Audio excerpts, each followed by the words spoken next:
જય સ્વામિનારાયણ. આજે વાત કરવી છે કેળવણી. એક વખત એક ખાદી સુસ્ત માણસ નાના ભાઈને મળવા માટે આવ્યા.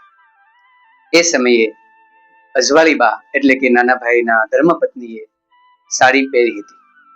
સાડી જોઈ પેલા ખાદી ચુસ્ત વ્યક્તિ એકદમ ગુસ્સે થઈ ગયા, ધોવાપુવા થઈ ગયા. વાત કરતા કરતા એની વાત આડી વહી ગઈ કે તમે આટલા ખાદીના સુસ્ત આગ્રહી અને તમારા જ ઘરે મારા બેન મિલની સાડી પહેરે અને આમ જ ફરે, એમ કહી અને ઘણા બધા શબ્દો એમને કહી દીધા કે જો તમે જ ખાદી નહીં પહેરો તો ગામ ક્યાંથી પહેરશે, દેશ ક્યાંથી પહેરશે, અને મારા બેન જ મિલની સાડી પહેરીને ફરે છે. તે સમયે નાના ભાઈ એકદમ શાંત રહ્યા, જરા પણ ગુસ્સે ન થયા, ચહેરાની એક પણ લકીર પણ બદલી નહીં. તેમની બધી જ વાત તેમને સાંભળી લીધી અને મનોમન ખુશ થયા કે આ માણસ ભલે અત્યારે મને સંભળાવે છે, પરંતુ એ ખાદીના ખૂબ આગ્રહી છે અને દેશ માટે પ્રેમ છે એટલે મને કહે છે. એની વાત પૂરી થઈ એટલે નાના ભાઈએ કીધું કે જુઓ, હું તો છે ને કેળવણીની અંદર કામ કરું છું.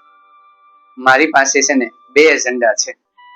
એક બાજુનો ઝંડો સ્ત્રી સ્વતંત્રતાનો છે અને બીજી બાજુનો ઝંડો ખાદીનો છે. હવે તમે જ મને કહો કે હું કયો ઝંડો નીચે મૂકી દઉં, ખાદીનો મૂકી દઉં કે સ્ત્રી સ્વતંત્રતાનો ઝંડો નીચે મૂકી દઉં? માત્ર એક જ પ્રશ્નથી પેલા માણસનો ગુસ્સો ઉતરી ગયો, એકદમ શાંત થઈ ગયા અને કીધું કે સાચી વાત છે, સ્ત્રી સ્વતંત્ર છે, તેની રીતે નિર્ણય કરી શકે, એની રીતે એને ખાદી પહેરવી તો પહેરી શકે, તમે એના પર દબાણ ન કરી શકો. સુસ્ત ખાદીવાદી એ વ્યક્તિ જો દ્રઢતાથી વળગી રહે તો એ પણ જડ થઈ જાય. એટલે આપણે ખાદીવાદી બનવું છે, પણ જડ ખાદીવાદી નથી બનવું કે જેને કારણે આપણાની અંદર જડતા આવી જાય. પેલા વ્યક્તિએ પોતાની ભૂલ સમજાઈ ગઈ અને કીધું કે વાત સાચી છે કે એ વ્યક્તિ એની રીતે નિર્ણય લઈ શકે, તમે તમારી રીતે નિર્ણય લઈ શકો. આમ નાના ભાઈ ભટ્ટ પોતાની પત્નીને પણ સ્વતંત્રતા આપી હતી અને એને અસર અજવાળીબા પર પણ થયો હતો. ત્યાર પછી એમને ક્યારેય પણ મિલની સાડી પહેરી ન અને હંમેશા તેઓ ખાદીની અંદર જોવા મળ્યા હતા. આમ સ્ત્રી સ્વતંત્રતા, ખાદી એવા અનેક વિષયોને લઈ અને કેળવણી નાના ભાઈએ આપી હતી. અને એ પણ કેવી કેળવણી, વળી જાય એવી, જડવાદી નહીં.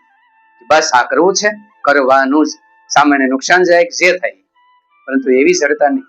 કેળવણી એટલે કેળવાઈ ગયેલું, જેમ માટીનો ગારો હોય અને એ ગારાને તમે જે ઢાળમાં ઢાળો, બીબામાં નાખો તો એવો ઘાટ પકડી લે.